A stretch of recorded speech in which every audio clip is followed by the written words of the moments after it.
SC Yanam వద్ద మన స్థానిక శాసనసభ్యులు ఆనందరావు గారి యొక్క సారథ్యంలో మరి ఈరోజు బీచ్ వాలీబాల్ టోర్నమెంట్ని పెద్ద ఎత్తున నిర్వహించుకోవడం చాలా సంతోషం, చాలా ఆనందం అని చెప్పి తెలియజేసుకుంటూ ఉన్నా.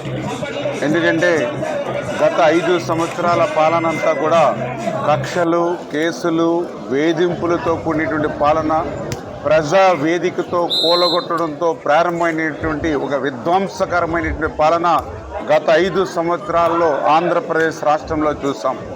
మళ్ళీ ఈరోజు తెలుగుదేశం, జనసేన, బీజేపీ ఇవాళ ఎన్డీఏ ప్రభుత్వం అధికారంలోకి వచ్చిన తర్వాత మళ్ళీ ఒక అభివృద్ధిని ఒక పక్కన పెద్ద ఎత్తున మళ్ళీ రాజధానిని నిర్మాణం చేసుకుంటూ పోలవరం ప్రాజెక్టుని పూర్తి చేసుకునేటువంటి ప్రయత్నం మొదలు పెడుతూ పెద్ద ఎత్తున పరిశ్రమలు, పారిశ్రామికవేత్తలను మళ్ళీ ఆంధ్రప్రదేశ్ రాష్ట్రానికి తీసుకొచ్చి విద్య, ఉద్యోగ, ఉపాధి అవకాశాలు కల్పిస్తూ మరి వీటితో పాటుగా ఏదైతే సంక్షేమాన్ని కూడా పెద్ద ఎత్తున అందిస్తూ మరి అటు ఏదైతే మరి పెంచినటువంటి పెన్షన్ల దగ్గర నుంచి, అన్నా క్యాంటీన్ల దగ్గర నుంచి, డిఎస్సి నోటిఫికేషన్ దగ్గర నుంచి, ఆ రైతులకు ఇన్పుట్ సబ్సిడీ పెంచడం దగ్గర నుంచి ఇట్లా అభివృద్ధి సంక్షేమ కార్యక్రమాలతో పాటుగా మరి ఇంత పెద్ద ఎత్తున టూరిజంను డెవలప్ చేయడం ద్వారా, క్రీడలను కూడా ప్రోత్సహించడం ద్వారా మళ్ళీ మరి యొక్క ఆంధ్రప్రదేశ్గా ఆంధ్రప్రదేశ్ రాష్ట్రాన్ని మార్చాలనేటువంటి ఆలోచన ఈ యొక్క చంద్రబాబు నాయుడు గారు, పవన్ కళ్యాణ్ గారికి ఉన్నటువంటి విషయాన్ని సందర్భంగా గుర్తు చేస్తూ ఉన్నా.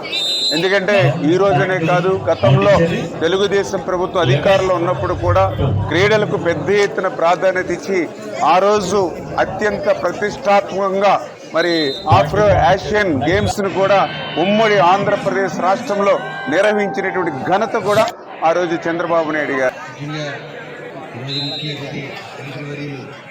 రామానాయుడు గారికి, స్థానిక శాసనసభ్యులు ఆనందరావు గారికి, గారికి,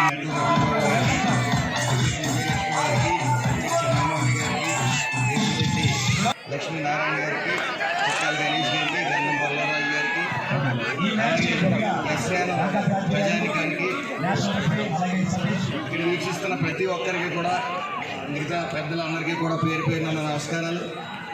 ముఖ్యంగా ఈరోజు ఇక్కడికి వస్తే మనం ఎక్కడికి వచ్చామని నిజంగా ఈవెంట్స్ ఆర్గనైజ్ చేసిన ఆలోచన వచ్చిన స్థానిక ఎమ్మెల్యే గారికి ఈ యొక్క అంబేద్కర్ కోనసీమ జిల్లాకి కొత్త వెలికి తీసుకుని వచ్చినట్టు అనిపించింది. ఇక్కడికి రావడంతోనే బయట స్టాల్స్ అన్నీ చూస్తుంటే సంక్రాంతి నుండే వచ్చిందా అనిపించింది.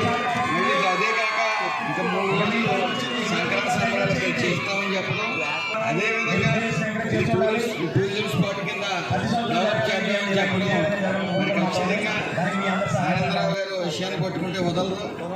ఆయన ఒక్కడే ఎవరిని వేసుకోరు, ఆయన ఒక్కడే ఫైల్ అడ్డం తిరుగుతూ ఉంటారు. నోటిఫై చేయలేదు కాబట్టి చాలా ప్రాబ్లమ్స్ ఉన్నాయి.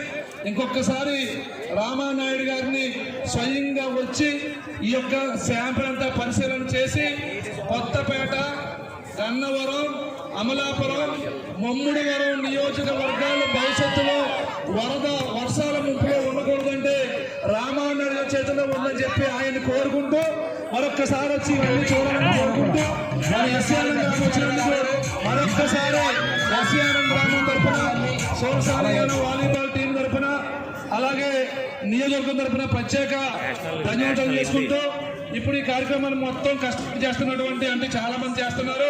ముఖ్యంగా అధ్యక్షుడు, ఉపాధ్యక్షులు మాత్రమే తీసుకున్నాం. ఎందుకంటే 11 మంది సభ్యులు అందరినీ తీసుకోలేం కాబట్టి వీరిద్దరికి 2 మంత్రులు కూడా చిరు సత్కారం చేయాలని, ఎందుకంటే మళ్ళీ సంక్రాంతి ఉంది, మళ్ళీ కష్టపడాలి కాబట్టి అప్పటికి బూస్టింగ్గా ఉంటుందని చెప్పి ఇద్దరికి సత్కారం